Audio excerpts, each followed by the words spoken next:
All right, great. Pop, so where's the earring? You want me to wear it? No. It's just that it took you 20 years after you initially threatened. I didn't threaten. No, back in the day I used to wear studs. I didn't threaten. I said I would wear it. When did you say, if you remember, when did you say you were going to start wearing studs? From 50. Exactly. You said two things. You said you were going to pierce your ear and you were going to start wearing studs at 50. And have a tattoo. Let me save you the wahala. So which of these? So it took you up until 60 before you started wearing the earring. Yeah, no, but I wore earrings way before I was 50. Yeah, but I just didn't wear it on a regular basis. Besides, social media wasn't a thing at the time, so people didn't notice. But in between, I rocked it. Yeah, but you rocked it at the show yesterday. Yes, I did. Last night. And you know what? It took me... I like to rock it on special occasions. So, you like to rock it when you're outside the country? Could you? No. Oh, I do. I wear it at home. Yeah. You wear earrings. So what has the reaction been? People just... No big deal. People wear earrings all the time. Yeah, but besides, men started wearing earrings before women. So really, it's not a big deal. Okay, that's like a good rabbit hole to go down. Men started wearing... It is not. Men started wearing earrings before. No caps, facts only. Men started wearing earrings before women. Long before women, yes. Okay, I didn't. You didn't know that? Yeah, no. So have you gotten baby face? No, I didn't know this. Young man. No, I didn't know this. So have you gotten the tattoo now? The tattoo rather. Yeah, it's in places that I can show you. You lie. Oh, you lie. They say lie. You cannot cite me. You are going to have to ask my wife where my tattoo is. Okay, sorry. So I can't see, but what did you get? How will I tell you? It's private. You probably got a butterfly or some CC thing like that. No. You know I ain't CC. So. Okay, so first of all, look, I want you to know seriously that I never take the gift of access to you for granted. I don't think I say that enough, and even if I say, you probably think I'm just messing around. I appreciate that. Yeah, all of what it took to set this up was, and I appreciate the genius of it. I appreciate the dexterity with which you did this. Like it's not only the access to use, the speed at which I've never not gotten a reply from you in under 5 minutes, which is amazing, because I always wonder, so when do you shoot? You always reply me, so when are you shooting? When are you in the air? Your timing is good. I will have to be really busy, and my phone has to be away from me so once your family, you know me, I'm big on family. So once your family, if I call you family, you send a text, you get a reply. I'm glad you said that. You couldn't have given me a better launching pad into my next question. It's a perfect segue into the next thing. Okay. Look, I like to believe that outside of your kith and kin, blood relations, I like to believe that I know you better than most. You probably do much more than anybody else I know. Exactly. And yet, think of all the conversations we have had in many places. Yes. Hotel rooms, the house in Omole, the house in Ikoyi, on planes, in cars, in Delta State, in school. Think of all the conversations we have had. I know you, right? In fact, I like to think that when in all these many eulogizings that they do for you, that I'm one of the best placed people to eulogize you, right? However, and how you answer this question depends on whether this is going to be the shortest podcast in the entire world. Because if you don't allow me go here, because if you don't allow me go here now, because this is about the only thing about you that genuinely is a point of curiosity for me, as well as I know you. I don't know this one area of your life, and maybe it's me who's been too respectful to ask, or maybe it's your demeanor that has just cued me into not asking. I know nothing about your first marriage, nothing, and the end thereof. I mean, I know whatever. It's because you were young. I mean, it started in 1989 and ended in 1996. I'm not sure how old you were in 96. I was in SS3 taking WAEC. So you had bigger things to deal with at the time than worry about one of the persons you adored and his personal struggles with what life was dealing with him at the time, or what cards were being dealt to him at the time by life.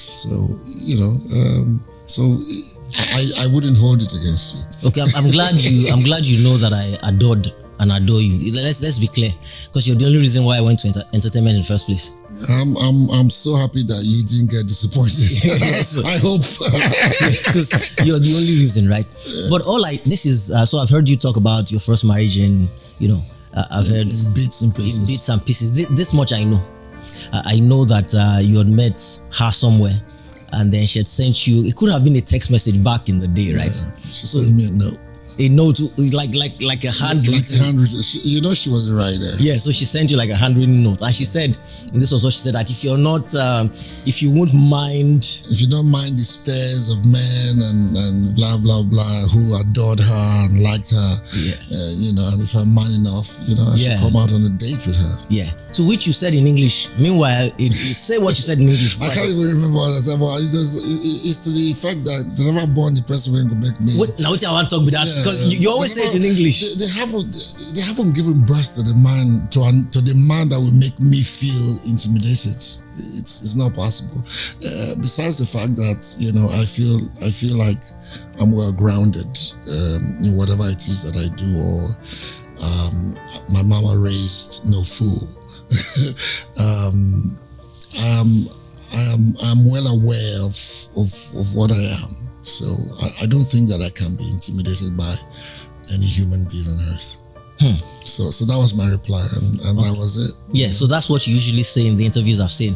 You said to her that they haven't given birth to the man, but I'm glad you started to answer this in Warri, because the way I hear it, knowing you. Yes, now Warri, that pidgin English. If I go to write her for English, but that pidgin that they speak, so they never born. They never born the man.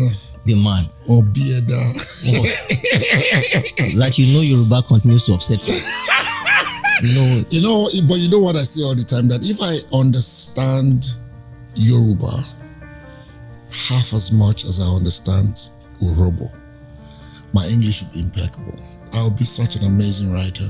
I think that there is a thread you'll find in all writers, that they are grounded in their mother tongue.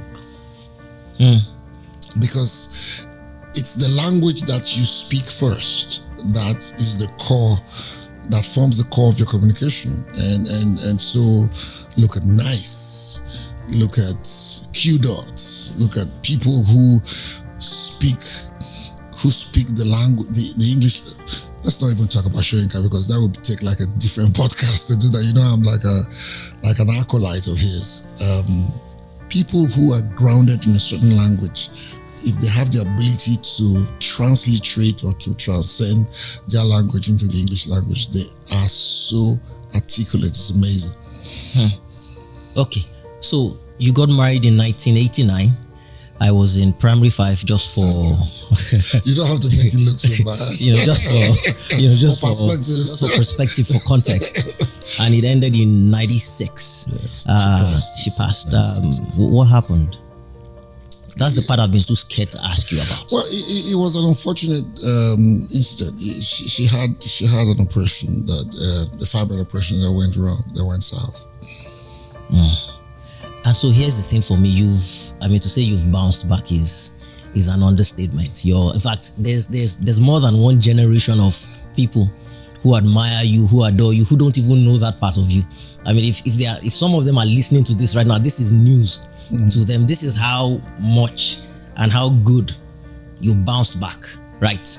But here's the thing for me. The just thinking about that, the specter of death must have haunted you for a while.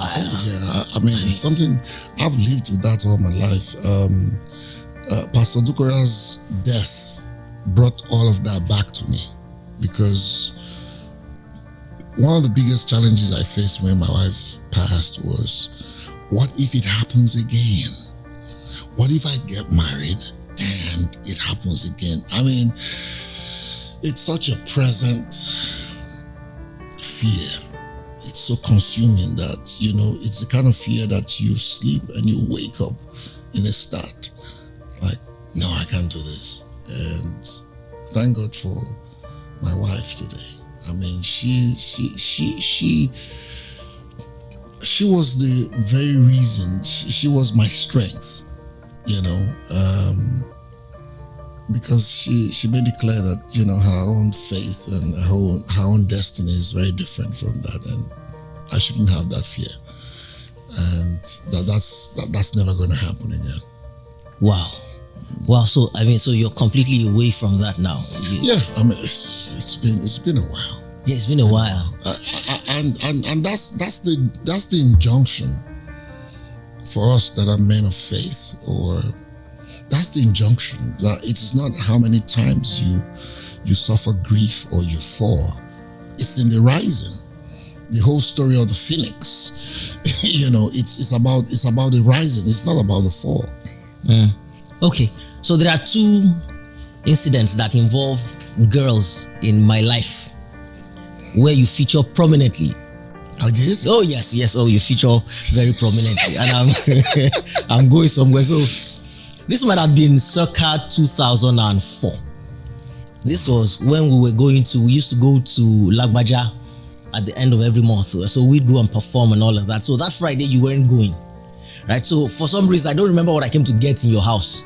So I arrived around 10:30 with the girl that I was dating at that time. And so, are you sure this was 2004? Yeah, madam. No, it can't be. Why?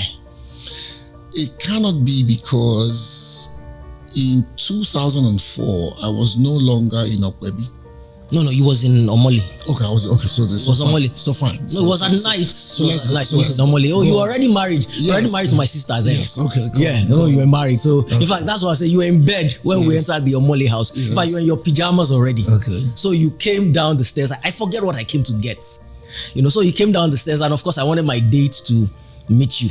Okay. So she came in and all of that. And as soon as you saw her, right in front of me there, you looked at her and you looked at me and you said, I envy you. Said, I envy you. I'm like, why?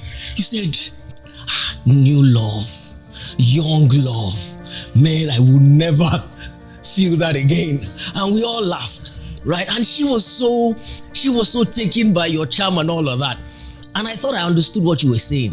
And I laughed about it and all of that. But now I understand 11 years. I didn't even know what I said at the time. So. Oh yeah, that's why you took one look at her and said, man, I envy you, young love. I will never feel that again. Yeah. And now I understand. Yeah. I think about you a lot. I'm like, man, I will never feel that again too. No butterflies in my stomach.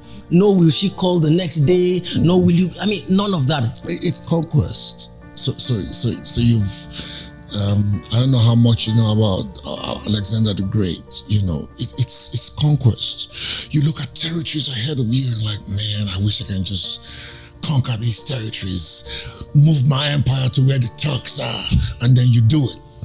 And then you sit there in the palace and there's no fight left.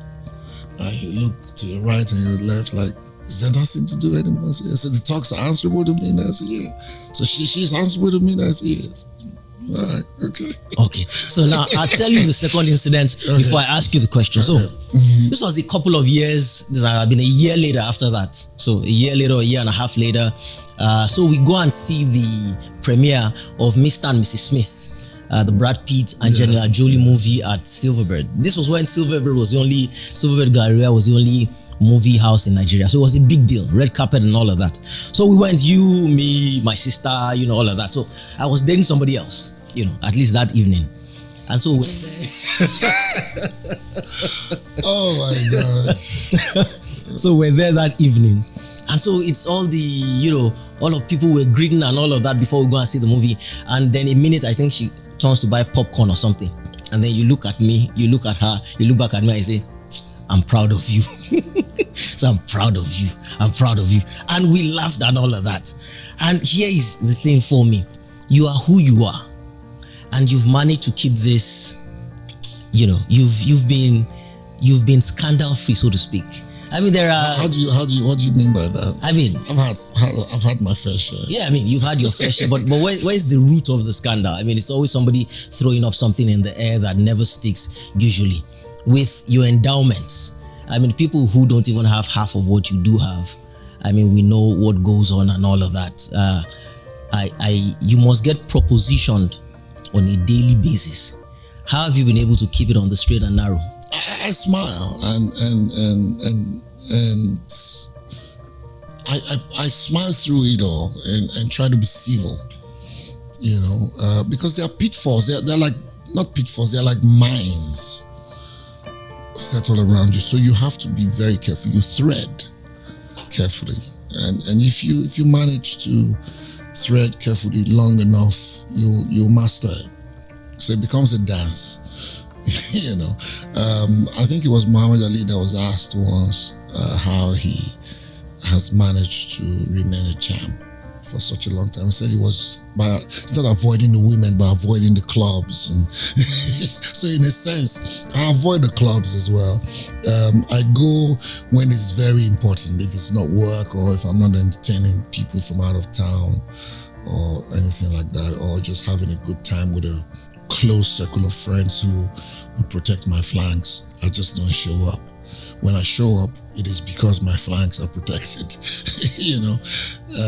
I'm sure to be able to live there unscathed, no matter what happens. Yeah, it's good to have a good inner circle. It doesn't matter how small in the eyes of the public they might be, but my inner circle, in wherever I find myself, is very good.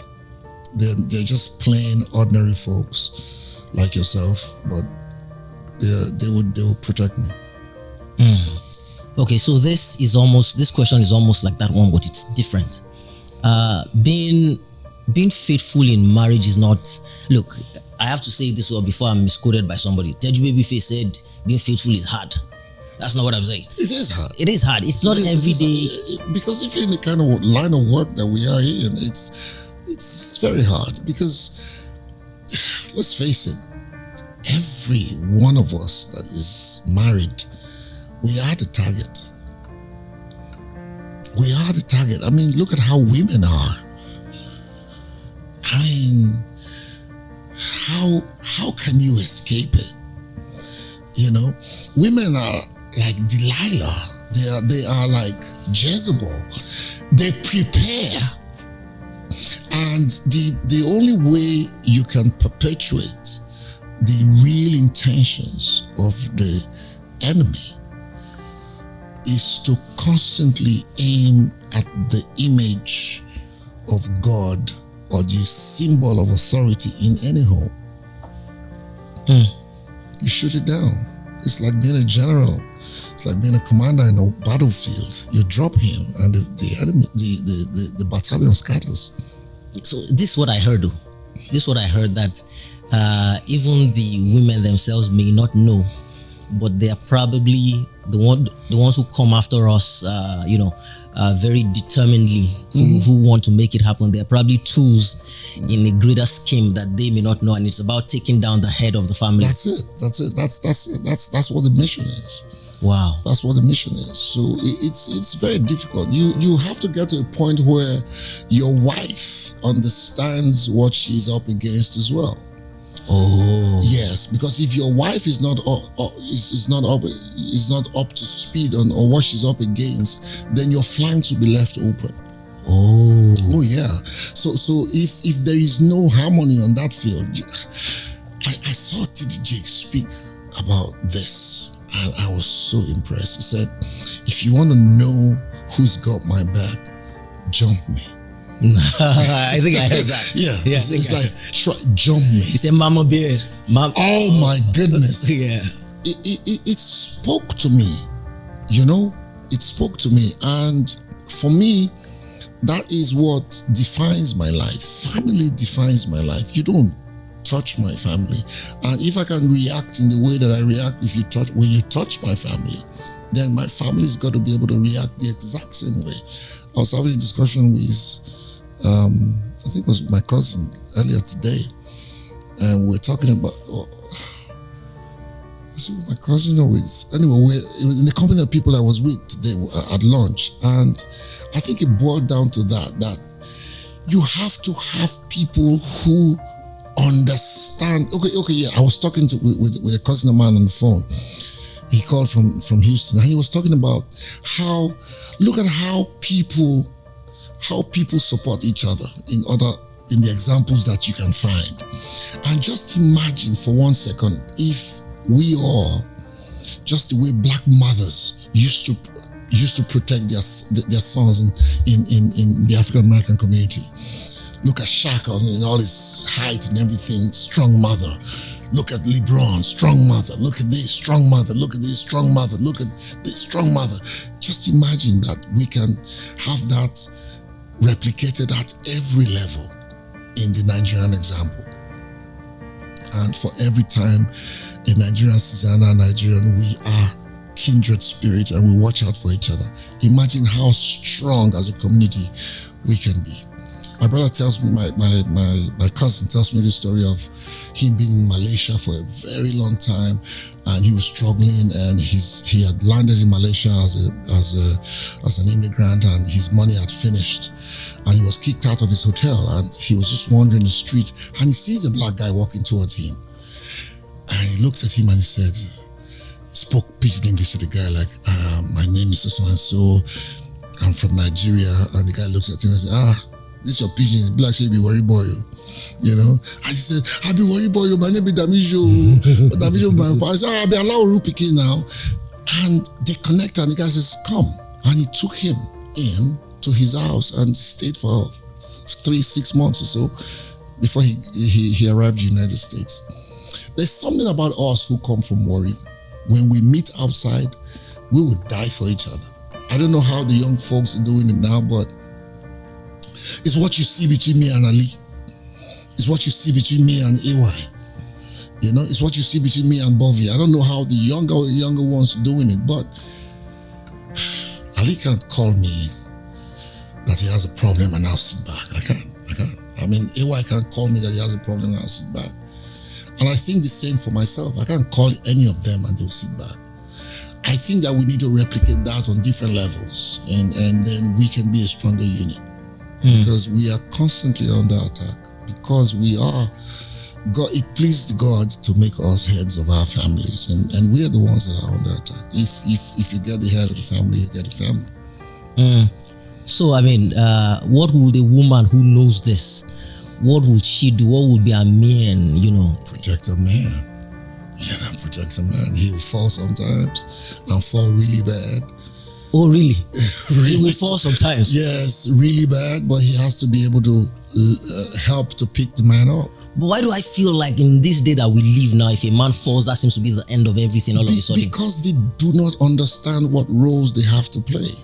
It's not a competition. It's a partnership. Nah, these girls are not. Look, Pops. Look, you're probably talking old school. The women now, women now is like if he cheats on me once, if he falls once, that is it. I am out. They are not grounded because they consume in bit sizes. You have to be grounded. You have to understand the concept of what you are involved in. It's not old school. It's nature. It's nature. You have a school of animals. They protect the territories. They mark it. You come in, there is a war. There is a fight. You don't come into my family.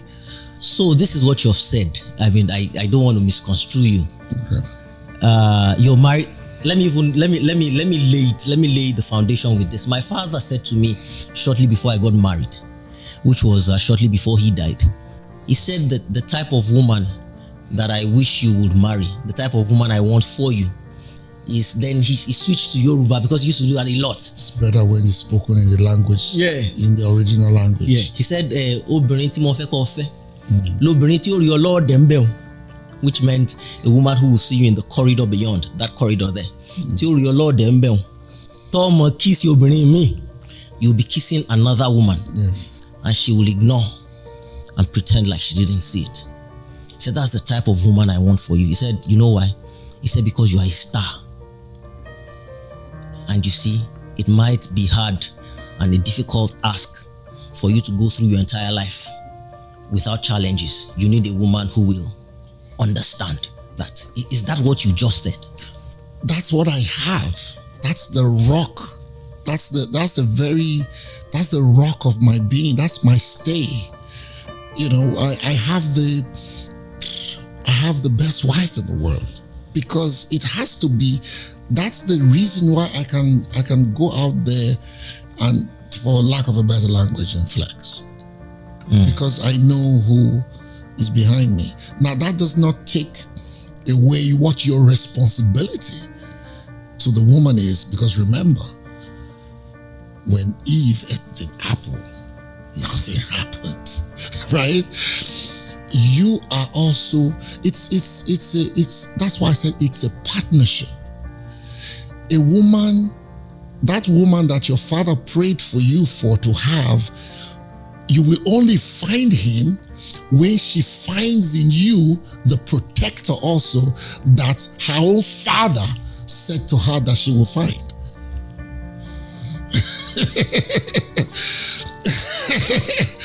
This is the point where you say word. Yeah. So it's a partnership. If you don't give me any reason to feel like I'm a part of this union, then if I see you kissing along the corridor, I will feel very bad, and I will not pretend like I'm not seeing you. I will say that is what you love to do, because that is what defines you. You know that right now I have goosebumps, because right now a whole lot of things about how you deal with your wife just sits in place for me.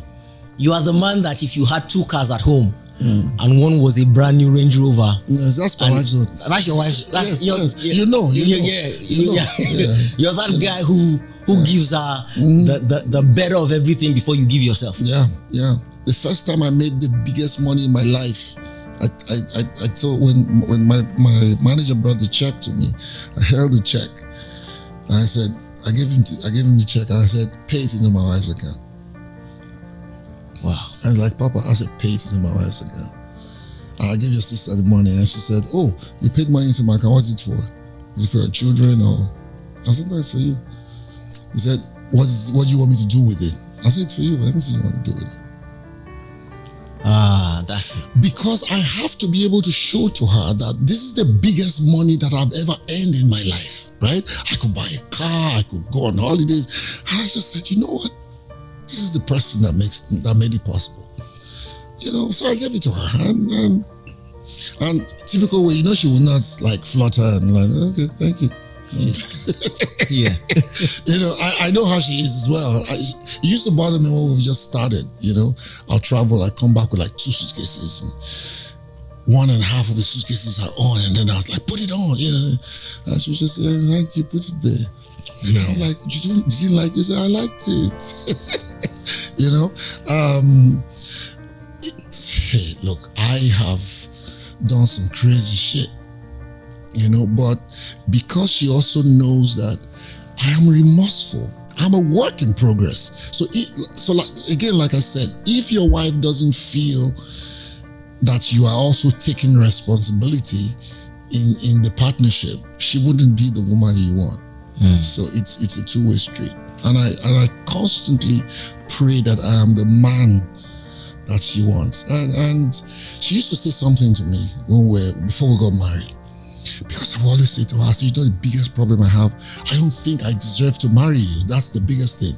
And she was like, it's okay, it's fine.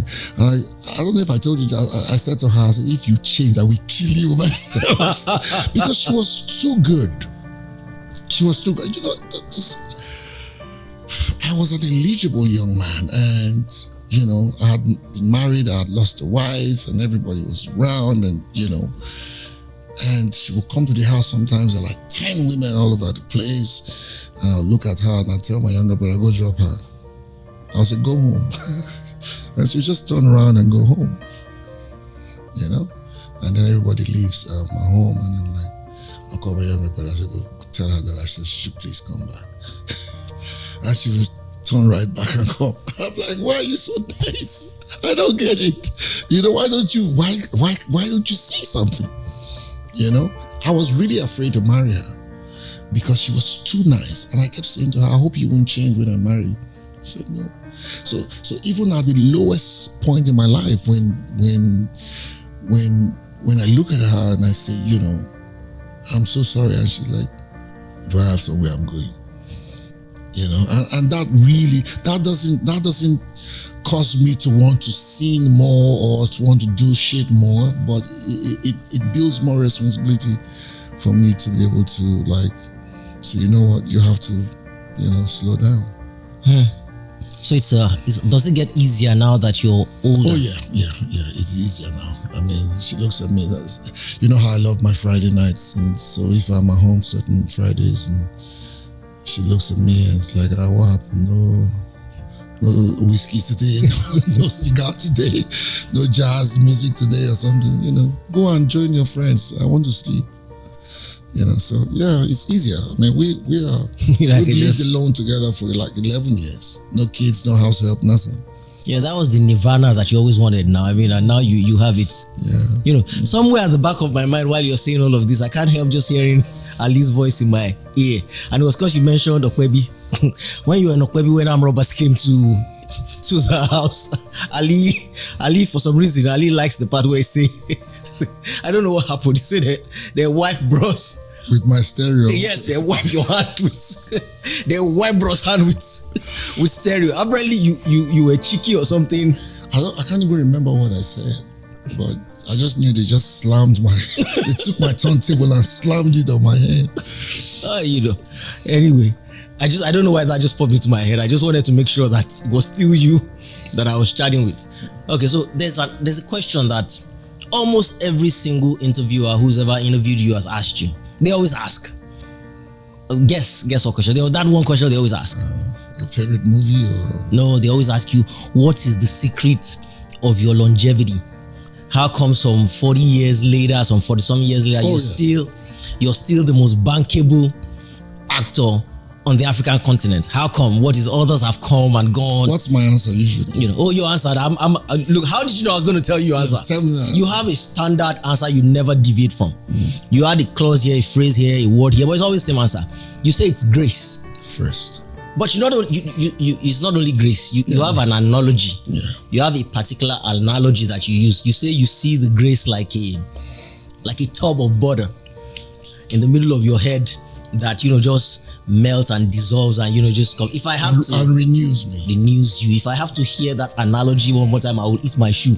I've heard it a thousand times. Yeah. So let's put it on terra firma. Let's put it on physical plane. It's absolute dedication to craft. You know me. I mean, I could have been anything I wanted. I could have been a millionaire, rich, business, everything, or politics, senator, governor. But I love my craft. I just love being a creative. And I understood from day one that a game is a two-way street. If there is no audience, there is no performer. It is a spiritual connection between the performer and the audience. The audience sees not the eyes of the performer, but the heart of the performer. When the audience looks at the performer, they look through the eyes of the performer into his heart, and they can tell if the performer is true or a hustler. That's the difference. If they see that the performer is a hustler, they will appreciate the performer for that day. A for effort. They let him go. They pay, they let him go. But if it's a true creative, they will come back every single day of that performer's life. That's the gift I have. I am true to my audience. I love what I do. I dedicate to it. When I have any opportunity to be in front of an audience, I let them see my heart. And that is, when I teach acting, I tell my students, that's what the camera sees. The camera is the audience. And for some reason, because it is made by man, it does the exact same thing that the man that created the camera does. He looks through the eyes of the performer, and the viewer at home sees the heart of the performer. If it's a hustler, they'll watch that episode.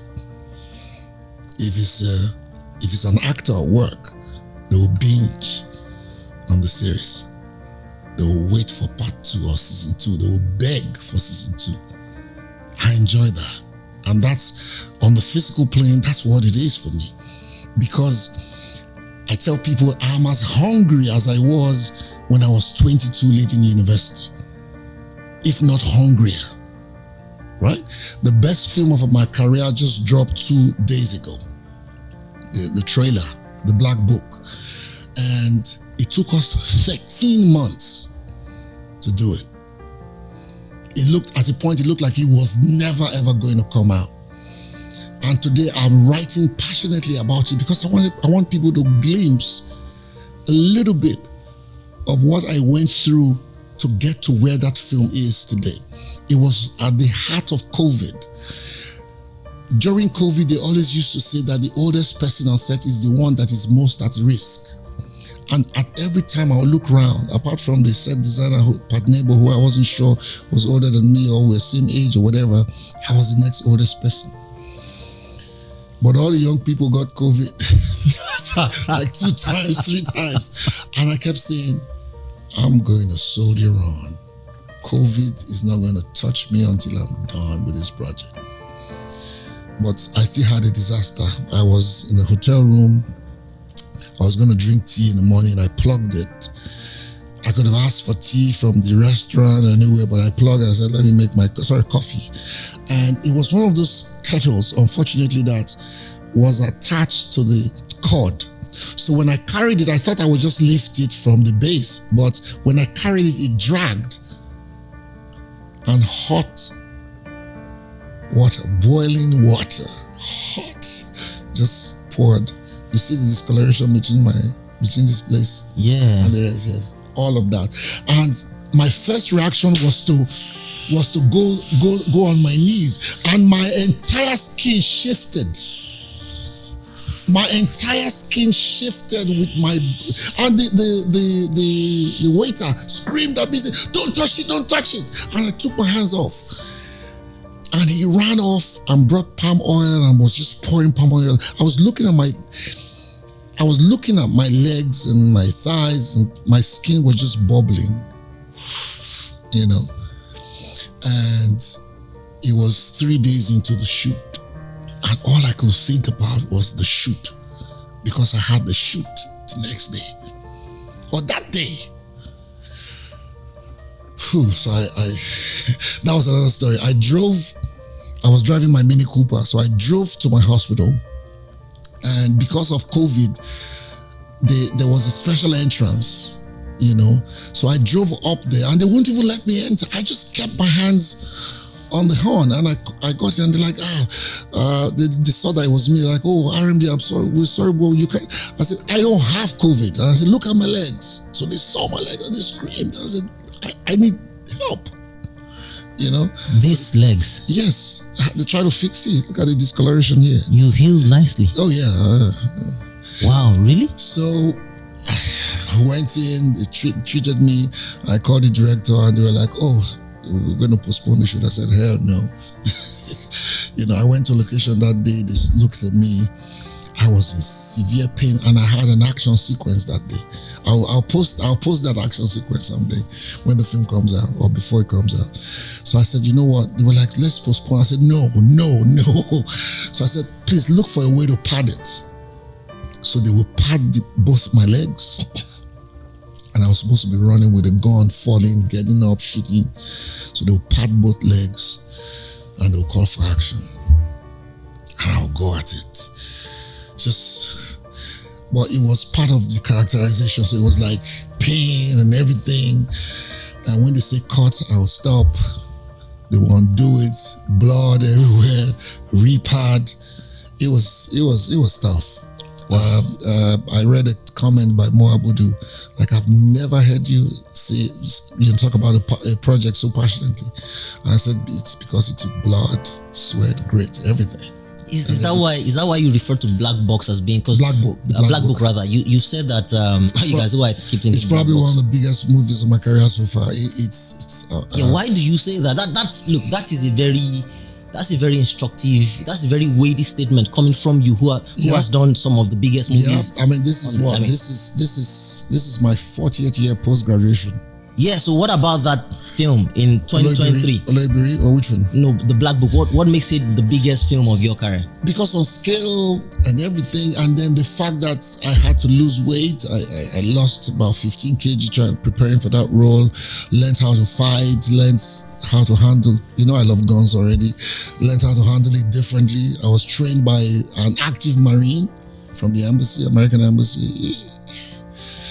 I was in the gym 3 times a week, every day, every week with Uzi and everything. I was my nutritionist. Nina Bell was on the grind. It was quite a journey. Okay, great. We're winding this down now. So here's the thing. You spoke about the dedication to your craft. I mean, so that's the expression of grace. Look, you took half my question away, which is the amazing and the tough thing, is the oxymoron, it's the paradox, it's the amazing and the tough thing about speaking to you, because you can see into the question. So you took like maybe a quarter of the question away, but there still remains a part. So, ask away. So you see, the grace is the ability of the audience to respond to what you give to them. So you have the dedication, you have the hard work. I mean, you're one of the hardest working people I know. You're one of the most dedicated people that I know. You're one of the most passionate people about your craft that I know. You're friendly, you're nice, you're all those things, right? In fact, you probably put more into acting than anybody that I know personally. You're that guy. However, do you think that you would have had the same results, even with all of that? The dedication, the hard work, the passion, all of that. Would you have had the results that you've had if you didn't look the way that you look? Because simply put, Pops, you're one of the most good-looking men on the face of the planet. Thank you. No, it's not. No, don't thank me. Look, because there's local handsome. Yeah. There's a way you can be handsome in Lagos and you're not handsome. Yeah. No, you cut across. We can plunk you down on a red carpet in Hollywood right now. You fit right in. You're one of the most good-looking people on that carpet. So here's the thing. For people who are dedicated and who also have passion and who will read the script and try to do what you do in terms of dedication and hard work, is there a point without the looks? Do you think you would have come this far without the looks? I would. Picasso's mom was once asked, what he thinks about the genius of her son. And he said, that her son just chose to be an artist, that if he went into the army, he would be a field marshal. If he went into in politics, he would be president. If he went into any field, he would be at the very top of it. It comes with the grace of loving the work you do. So, look, the people see beyond. There are many good-looking actors and actresses in the world that don't have half of the things that some of the other actors who are not good-looking have. It will be a disservice to mention their name because you will look like we're saying they are not handsome. Yeah, I was about to mention yes, name. So I'm probably thinking the same name. Yes. So I'm being politically correct. So you and I know there are actors who don't look a thing like handsome or good looking or whatever.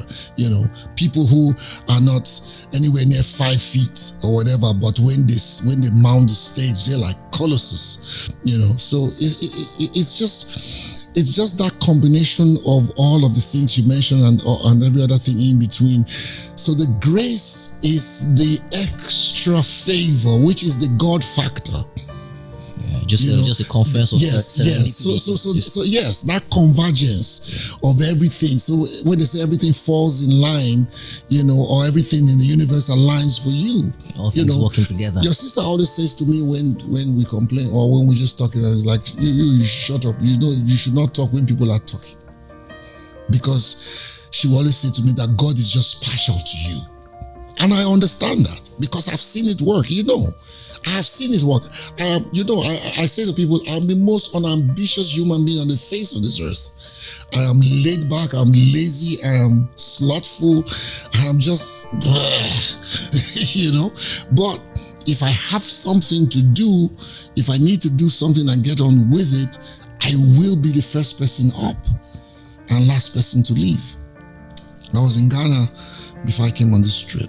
I had gone to shoot a film, and our truck, the equipment truck, the 2 trucks from Nigeria they left on a Tuesday. They couldn't cross the 3 borders the one between Dahomey or Benin and Togo and Ghana, until Wednesday, a week and a day after. So I was just sitting in this beautiful resort, not being able to work for like 5 days. And when the trucks finally came, I had to come back. I had to come to Dallas. They knew I had just a day, and I shot. I worked what I was supposed to work in 5 days in 23 hours non-stop. I shot all my day scenes, had a little break, waited for darkness, shot all my night scenes, and I wrapped at 4:35 a.m. If that is not love for craft, I don't know what else is. Got on a plane, came to Nigeria, slept for 1 day, got on the plane, came to Dallas, and mounted that stage yesterday. And you killed. Nobody knows. If you don't know what, I mean, people see what they want to see, right? They don't know the backstory of how I got here. Okay, so still on your looks, because every time you've been asked about your looks, you always downplay it every single time, as you should. That for me is gratitude to life and wisdom. You always use down. In fact, this is how you put it. You say, "I don't see it." This R.M.D that people talk about, I don't see it. But you know that's the truth, though. Yeah, but here's the thing. Look, I know you don't see it. You downplay it. You're the most accessible person. You have the gratitude towards life. But tell me, every once in a while, it's a rarity, but every once in a while, you must catch a reflection of yourself in the mirror, or something must happen that has to do with your look. Somebody responds to you, and every once in a while, you must thank God for how you look. You must say, thank you. Oh, absolutely. But you know that. I will always go like this, like thank God for all of that. I mean, people have looked at me, and we arrived in New Orleans in June. I was waiting for my luggage, and this African-American woman walks up to me and says, "You are the most handsome man I've ever seen in my whole life," you know? And by the way, why is everybody hovering around you? And somebody else told her that, don't you know, haven't you seen Castle and Castle? This is the Castle and Castle guy. And, you know, it's like, no wonder you look familiar, you know? So I get that. I mean, there are people who will say that. My mom, so either rightly or wrongly, my mom used to say that to me. I don't know how true it was at the time. My mom used to say that to me, that, but I was her only child anyway. What did she used to say exactly? She used to say to me that I am the best thing in the world. That look, wait. So I have this thing. If I have a girl that I really liked and I couldn't speak well to her to let her say yes to me, to be friends, I just needed to get you home. Like, come visit me. You know, I set them up. They wouldn't know why I'm saying that. You come visit me. So when you come to visit me and my mom sets eyes on you, and I whisper to my mom that I like you, oh, you ain't going home until you say yes. My mom will start, you know how, like, literally like what a Yoruba mom would do with a Ricky. My mom will start to tell you about her son. That, can a child be finer than this? I didn't understand what she used to do then, but I just knew that my mom could talk any woman into liking me. And so she put in me a sense of being, like, you are everything. You are more than enough. You are one child that is like 10 of every of my mates that have 10 or 5 or 4. I don't need any other child. You are more than 10 children. That's how I grew up. So I grew up like, yeah, my mother says, you know, that kind of thing. Same guy that used to smile and cover his face because they used to tease me that I had dimples when I was younger. When boys are playing that, they're like, hey, look, you got dimples, you be like girl, you be like girl. And I will cover my face when I smile. And then fast forward, a few years later, I'm in secondary school, we go out for inter-house, but I was very athletic and, you know, and for some reason I did all the shakara sports, you know, and I was a good pole vaulter. And, you know, pole vaulting everywhere stops to look at people who scaling those heights. And girls will look at me like, oh God, he has a dimple. I'm like, this same thing is cute. I got to university, it was even worse. Like, oh my God, you have a dimple, And I'm like, how on earth did Warri boys make me feel bad? That I had a dimple growing up, So yes, the looks, there are times when, it's reaffirmed that, physicality, And I have those moments. Yeah, okay. Without a doubt, I have those moments. But I have never looked at my craft I've never looked at my looks as the reason for my success. So maybe that's the difference. Because don't forget, I started off on stage. So it was not about, I don't think people used to come to look for a handsome guy on stage. They just came to look at an actor who could do the work, and whether I was good looking or not, I put in the work like any other person would put. In fact, I'll do double. Most people who used to come to Uniben, when I was in Uniben, most young students who came in when I was maybe a year older or in my final year, they used to think I was a lecturer. Because I'm an effico when it comes to work. The same me, party hard, but with books, with my academics, I just loved academics. I just loved book. And I loved the fact that I could be anything I wanted to be. I escaped into books very early. So my late wife, that was part of our attraction. Your sister always says to me that, you're a dangerous man, you don't have a type. So it's like, once I connect with a woman up here, we become best friends. It's a cerebral link. Yeah, so most of my friends who are female, you just know that we can engage, So I've always loved, academics. And that's why that informs my going to study law and all that. So people always I remember the first MBA conference that I spoke, and people were like, he's one of us and he's addressing us. He's actually a speaker at an MBA conference, but it's like that. I remember one of my finance encounters in law school. When I was in law school, my posters were everywhere. Glow had this Oga himself. And one of the lecturers came in one day and said, hey, where is that one that they say is Oga himself? Come and tell us about intellectual property. Big mistake. Me that didn't say a word all through law school. She provoked me that I should come and talk about intellectual property. Me. Wrong question. That wrote a project in Unilag. I went to Unilag, where plenty Shakara professors are there, and you asked me to come and speak, me, actor. And it's like, you speak. I mounted that stage, and I remember speaking for maybe like 10 minutes, and pin drop silence. And I stopped at some point. I said, let me just stop if there are questions I take. The whole wet. The first word quiet, then the whole place erupted. The whole place erupted like, what? So I enjoy moments like that when people underrate me. That's amazing. That thing your mom said?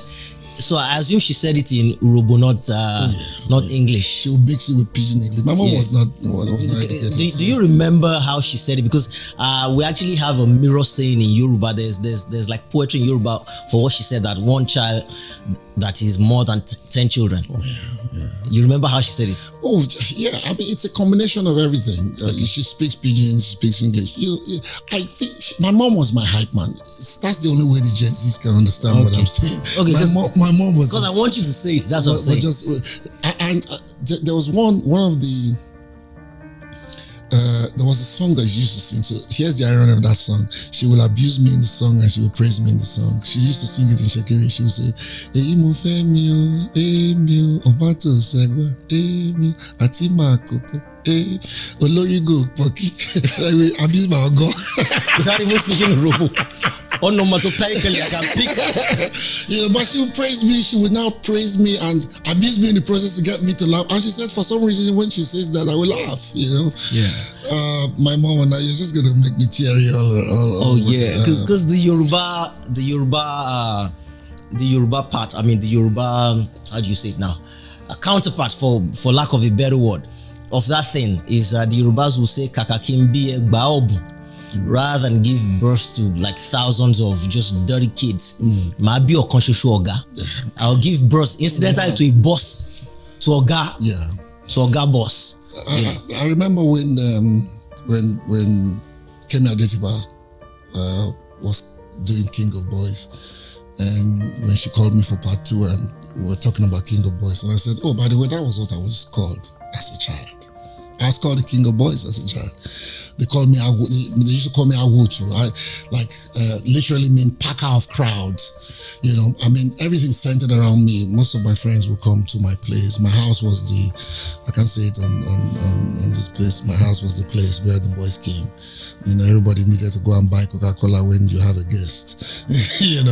I just gather people. Which is what my life is until date. I attract people, and I like to collect people. And everybody that comes within that trusted circle becomes family. So this call that we know you have, is it ever gonna happen? Which one? You know the call. This calling on your life. This calling on your life. I'm doing it. It was Amaka Igwe's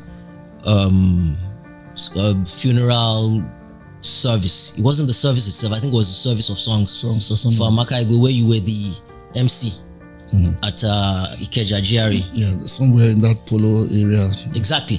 You were the MC, right? And that's when you lost the massive weight the first time. Oh no, I remember. So that's why we're doing all the things with the pocket chains and the waistcoats and all of that and the new suits. So you're wearing this blue number with all the things. So you on stage as the MC, you're now talking about Amaka, right? And the guy who's sitting beside me, I'll never forget, is Ayeni Adekunle of Black House Media, and he looks at you and looks at me, and he says, "Doesn't he come across as a pastor?" To which I said to Ayeni that we have been discussing it for years. He's been running. I'm the Jonah. Yeah, he's the Jonah that is. I don't get to deliver. Yeah, he's the Jonah that has been running. Really, I mean, where do you put that right now? Do you think you're going to find yourself eventually doing that thing full time? No, I don't think I will. I don't think my calling is to do it full time. As a matter of fact, you've seen me minister. I continue to minister in churches. So fast forward last year, I was in LA, and I think it was Shea Brown. I said, oh, his pastor would like to do a podcast like this with me. He called it Open Pulpit. And I said, okay, yeah, why not? Came to my Airbnb, we had a thing, and apparently he saw what he saw. And he was like, you have to come to my church to come and, say some of these things. And the thing was broadcast, and a lot of people saw it. One Lily's pastor saw it and said to me that I must come and be the one to do the crossover service. And I went there, ministered at the crossover service, and the pastor, the Redeemed Church pastor, said, "Oh, by the way, you are ministering on January 1st." And I'm like, how about that? How am I going to be one ministering on January 1st? But my crossover this year, getting into this year, I'm not surprised at some of the things happening to me this year, that I did the crossover service, and then January 1st, when everybody was sleeping, I took my shower and went to church and preached the gospel. I do that in different places, and God bless Pastor Tukoya, his kind heart.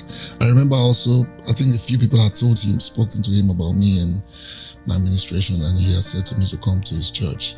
And I remember sitting with him before I mounted this year. I said, I'm so sorry, but I'm going to say some things that might not be, that you might not like. That might not be kosher for church. No, because, my idea of Christ in today's world and how we should embrace him, it's probably not very traditional. And it's like, that's why I brought you here. Just go out there let the Lord use you to say the things you want to say. So I stir quite a bit of controversy everywhere I speak. But I think that I'm appointed for a time like this to do it unconventionally, so that I'm not in a church where people will get upset and walk away and say, what is he saying? But I think that somebody was telling me about somebody who does a podcast about faith and stardom or something like that. And I said, I would love to do that.